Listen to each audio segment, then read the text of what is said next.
We're just 10 days into Donald Trump's erratic administration, and already the Federal Reserve Chairman Jay Powell is pumping the brakes on the economy and having to bail out Donald Trump, almost tanking the cryptocurrency market.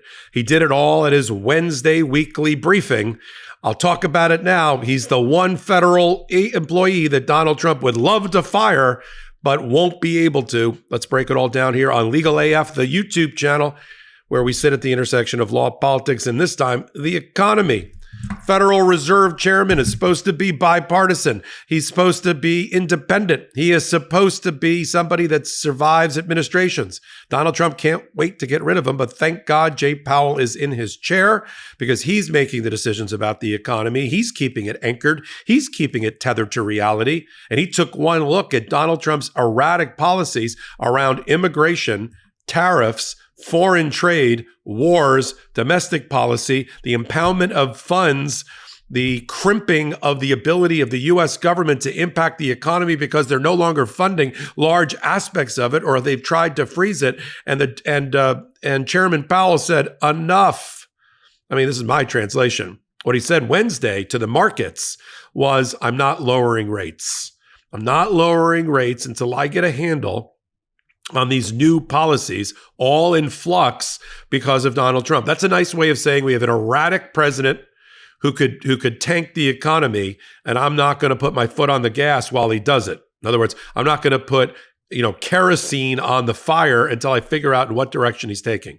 And the markets responded saying, thank you very much, Federal Reserve Chairman Powell. And we're not going to put our markets into a spiraling descent because we think now there's an adult in charge. Look, the reality is the Federal Reserve Chairman, controls more aspects of the economy with the levers at his control than the President of the United States. Even Jay Powell said in his briefing that presidential policies impact the economy around the margins and the financial markets. He's not looking at the ups and downs of the stock market. He's talking about the main segments and sectors of the economy, and those things can be impacted on the fringes.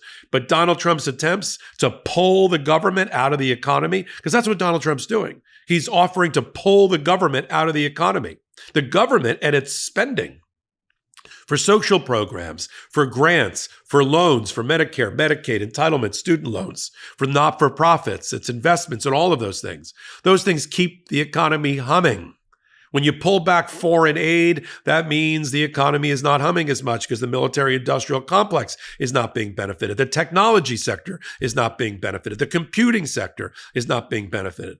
So that was one way that Powell, who's not going anywhere, whose term goes over to the first couple of years of the Trump administration, is telling Donald Trump, despite him being trolled by Trump, I'm not going anywhere, and I'm in command. I have the con.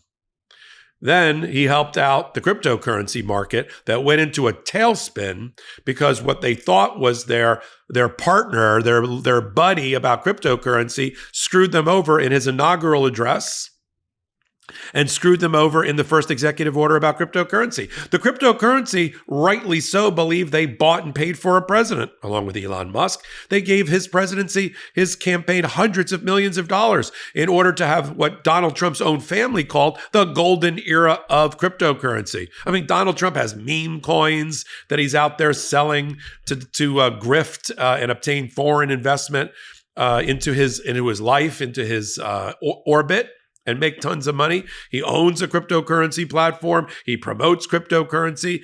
Half the cabinet is tied to cryptocurrency in some way or the other, these billionaires and almost trillionaires, including Elon Musk. So the cryptocurrency community was like, we're gonna skyrocket. We're gonna double Bitcoin's price of $100,000. We're gonna go to $200,000 in the first 6 months. Hold your horses. Because Donald Trump's entire crazy dystopic inaugural address, and they're all waiting for cryptocurrency, he didn't mention cryptocurrency once. And the way the markets interpreted that was, uh-oh. And the second uh-oh moment is when he issued his executive order on cryptocurrency, and Donald Trump sort of forgot to put in anything meaningful or helpful, nor declare that he was going to set up a strategic cryptocurrency reserve with trillions of dollars in it, spending our money to acquire Bitcoin and cryptocurrency to do that. Instead, he said, we're going to set a blue ribbon panel up. The markets love blue ribbon panels. They love it so much I can't even pronounce it. The markets love blue ribbon panels that are going to take a deep look, and 18 months from now are going to give me some recommendations about what we should do for cryptocurrency to help it. Oh, and by the way, that reserve that you thought I was going to announce here, I'm not doing that. But I'm going to make it a stockpile. How about a stockpile? Which sounds like something you found in your couch, in the pockets of your couch looking for change. And we're just going to use the money that the government already has on its books, so not new money that was already obtained through civil forfeiture of bad guys, who deal in cryptocurrency. They got about 20 billion of that sitting around. I think that also includes, by the way, the Silk Road founder who Donald Trump sprung from jail with a pardon. I think some of that's his Bitcoin, potentially. In any event, that pissed off the cryptocurrency market. It went into a tailspin. It shed like hundreds of billions of dollars of value until Jay Powell, the Federal Reserve Chairman, with one sentence, he's like an oracle, and everyone's gathered around to hear what he has to say. It's like the Dalai Lama of financial markets. What is it, or the magic 8-ball? What's he going to say?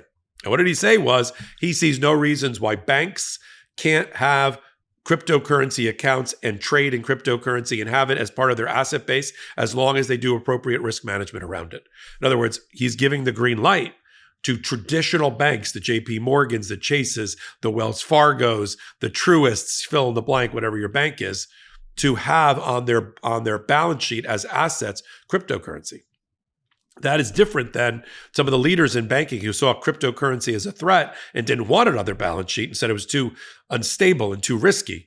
He's announcing with one sentence, you could have it on your balance sheet. Just have risk management around it. I mean, I worked in financial services. I was, people know, a deputy general counsel for a large Wall Street house, well-known Wall Street house back in the day. Seems like another lifetime ago. And every financial services company that deals with money, assets, trading, commodity, whatever it is, commodities, equities, bonds, treasury notes, foreign currency, you name it. If they're trading or broking, as they say in the UK, or brokering, then they need and have a risk manager, the head of risk, not the head of compliance, the head of risk. And what they're doing is they're assessing transactions and assessing positions and assessing being in a certain segment or sector at all. And then hedging that in some way to manage the risk. Risk managers are managing risk. It's right there in their title. And so cryptocurrency is going to need hedging on either side of the cryptocurrency transaction to make sure that if something goes awry, that the company doesn't tank and go into the toilet. So that led the cryptocurrency markets to say, hooray, in a way they didn't say when Donald Trump screwed them by not mentioning them in the inauguration and not mentioning them in really giving them anything meaningful in the first cryptocurrency executive order.